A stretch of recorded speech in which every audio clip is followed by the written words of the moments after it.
Interview دیکھ کے جو چیز سب سے بڑی سمجھ میں آئی وہ یہ ہے کہ اگر یہ اسحاق ڈار صاحب جو بڑے ارسطو تھے یہ ایک فورن جرنلسٹ کے کچھ سوالوں کا جواب نہیں دے سکتے، جو میں سمجھتا ہوں کہ آپ لوگ ظاہری بات ہے پاکستان میں ہم لوگ یہاں کے حالات واقعات اور چیزوں کو زیادہ بہتر سمجھتے ہیں، اگر ایک فورن جرنلسٹ کے سوالات کا جواب نہیں دے سکے تو یہاں پہ اگر کورٹ میں آ جاتے اور جو چارج شیٹ ہوئی ہے تو اس چارج شیٹ کا جواب کیسے دیتے، یا کٹہرے میں کھڑے ہو کے اکاؤنٹیبلٹی کورٹ کے جج کے سوالوں کا جواب کیسے دیتے۔ اور ڈار صاحب کا ماضی بھی میں تھوڑی سی یاد دہانی کرا دوں کہ ماضی میں بھی جب ان کو ایک دفعہ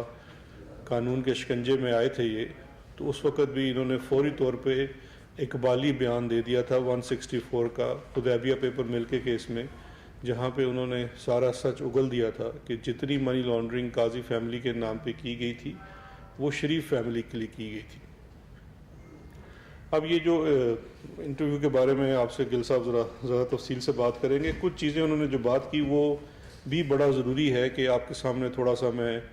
حقائق کو رکھ دوں کہ کس طرح سے وہ جتنے ایکسپوز تو انٹرویو میں ہو چکے وہ تو سب کے سامنے ہے، لیکن انٹرویو کے اندر بڑی کچھ مذاقہ خیز باتیں کی۔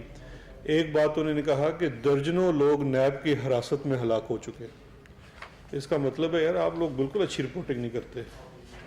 نیب کی حراست میں درجنوں لوگ ہلاک ہو گئے اور آپ میں سے کسی نے آج تک رپورٹ تک نہیں کیا۔ ڈار صاحب کو جا کے بی بی سی کے اوپر بتانا پڑا کہ نیب کی حراست میں درجنوں لوگ ہلاک ہو گئے۔ میرا خیال ہے چیئرمین نیب کو بھی اس کے اوپر کوئی ایکشن لینا چاہیے، کوئی انکوائری کروانی چاہیے کہ ایسے کون سے لوگ ہیں۔ ڈار صاحب کو بلا کے پوچھ لینا چاہیے وہ کون سے لوگ ہیں، کوئی ایک بندے کا بتا دیں جو ادھر ہلاک ہوا یا کبھی زخمی بھی ہوا۔ تو مطلب اتنے بڑے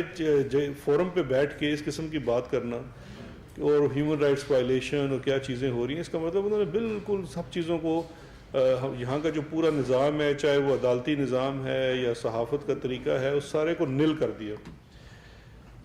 جو انہوں نے کہا کہ جی میری صرف ایک پراپرٹی ہے پاکستان کے اندر، اچھا وہ بھی نفی ہے اس چیز کی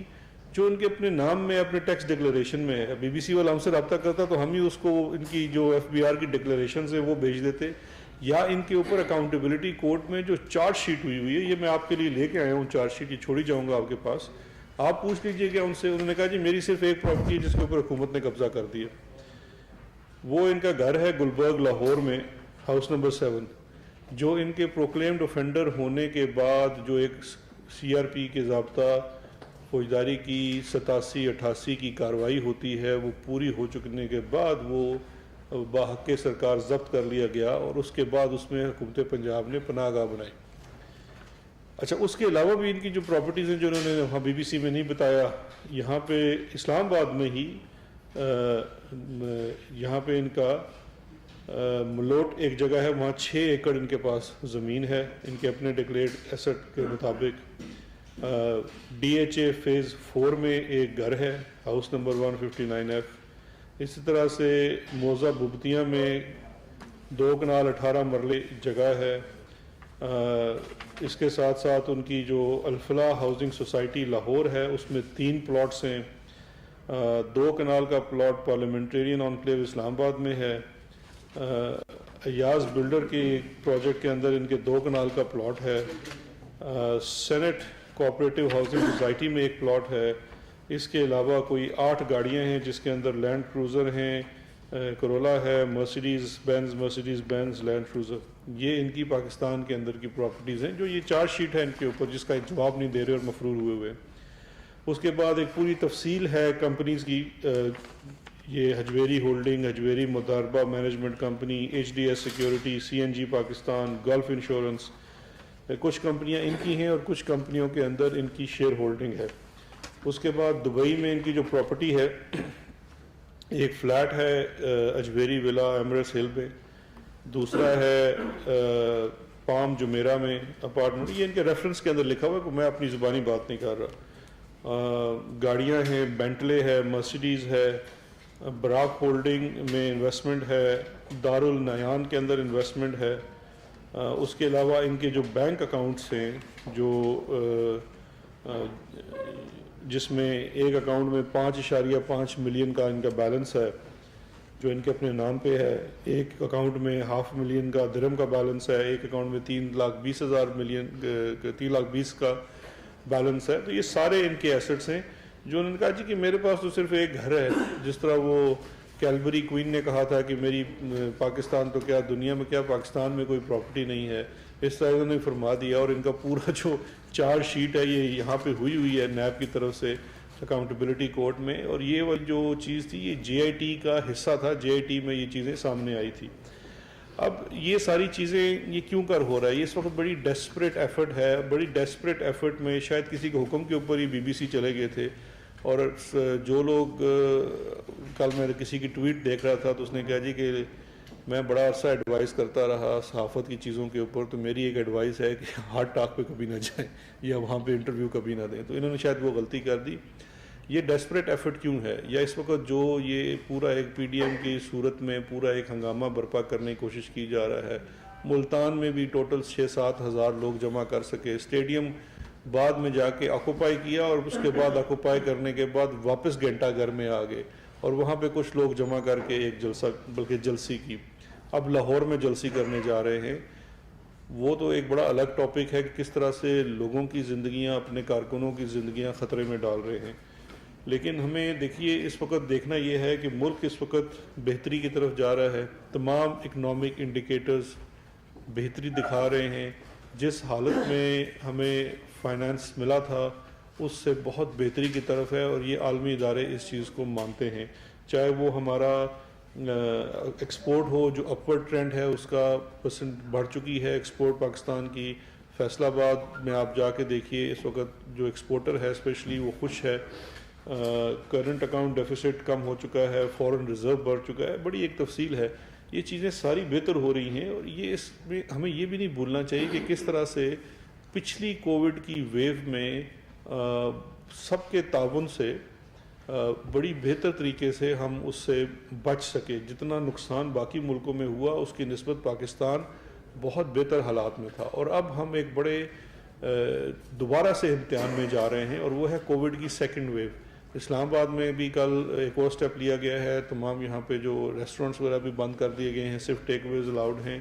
اس کی وجہ یہ ہے کہ پازیٹیوٹی ریشو بہت اوپر جا رہی ہے, اور اس میں بھی ہمیں بہت زیادہ اپنی رسپانسبلٹی دکھانی ہے, ذمہ داری دکھانی ہے. کووڈ سے بھی ہم نے پوری طرح سے لڑنا ہے, اپنے آپ کو بچانا ہے, اس سے ساتھ ساتھ بزنس کو بھی بچانا ہے. بیکاز پاکستان ان 2 ملکوں میں شامل ہے جو کووڈ کے باوجود جس کا جی ڈی پی پلس میں ہے, مائنس میں نہیں گیا چائنا کے بعد. تو یہ بھی ایک چیز ہمارے ذہن میں ہونی چاہیے. اور اس سب میں جو سب سے بڑی ایک یہ جو ڈسرپشن ہے وہ ڈسرپشن یہ ہے کہ آپ لارج پبلک گیدرنگ کر رہے ہیں, اور جب وہاں سے فیل ہو رہے ہیں تو مختلف چیزوں میں جا رہے ہیں. تو یہ ساری ڈسرپشن بیسیکلی اپنی ناکامی کو جو صاف نظر آ رہی ہے کہ عوام آپ کو بھول چکے ہیں, آپ نے اپنا پوری طرح سے دیکھ لیا کہ کتنی آپ کی ریلیونس ہے. چاہے وہ آپ کا گلگت بلتستان کا الیکشن ہو, آج وزیر اعظم صاحب وہاں پہ کابینہ کی حلف برداری کے لیے گئے ہوئے ہیں, جتنا آپ نے دیکھا کہ وہاں پہ عوام کا سپورٹ ملا وہ اس چیز کا آئینہ دار ہے کہ ابھی بھی پی ٹی آئی سب سے پاپولر پارٹی ہے. اب اسی چیز کو نگیٹ کرنے کے لیے اس طرح کی بہت ساری ناکام کوششیں ہیں. یہ بھی ایک کوشش ہے, پی ڈی ایم بھی ہے. ہماری صرف یہ ہے کہ, اور میں سمجھتا ہوں شہری بھی بڑا اس وقت ذمہ داری کا ثبوت دے رہے ہیں, بہت کم تعداد میں ایسے پبلک گیدرنگ میں جا رہے ہیں, جو بڑی اچھی بات ہے. ہم نہیں چاہتے کہ آگے بھی کریں. ان کو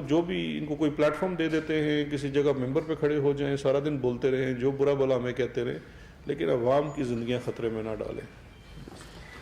جی شکریہ بیرسٹر صاحب. بسم اللہ الرحمن الرحیم. جی آج کی جو پریس کانفرنس تھی, جیسے بیرسٹر صاحب نے فرمایا کہ مین اس کا پرپز یہ تھا کہ پاکستان کی عوام کے سامنے رکھا جائے کہ یہ کون لوگ ہیں, یہ کون سی بدقسمتی تھی پاکستان کی جو ہوئی, جس کی وجہ سے یہ ہمارے اوپر مسلط ہوئے, اور ان کو عادت پڑی تھی یہاں پر مل جل کے چند ایک صحافیوں کے ساتھ مل جل کے کویسچن فیڈ کر کے کٹ کر کے انٹرویو کرنے کی. ان کو کیا پتا تھا کہ سٹیون سیکر جو 56 سال کا ایک جوان ہے, کیپریکارن ہے, اس کی میرا خیال ایجوکیشنل بیک گراؤنڈ کا بھی نہیں پتا تھا. انہیں اندازہ نہیں تھا کہ اس کے سامنے بیٹھنے پہ وہ جو مریم صفدر صاحبہ اکثر فرماتی ہیں ٹانگیں کانپ جاتی ہیں,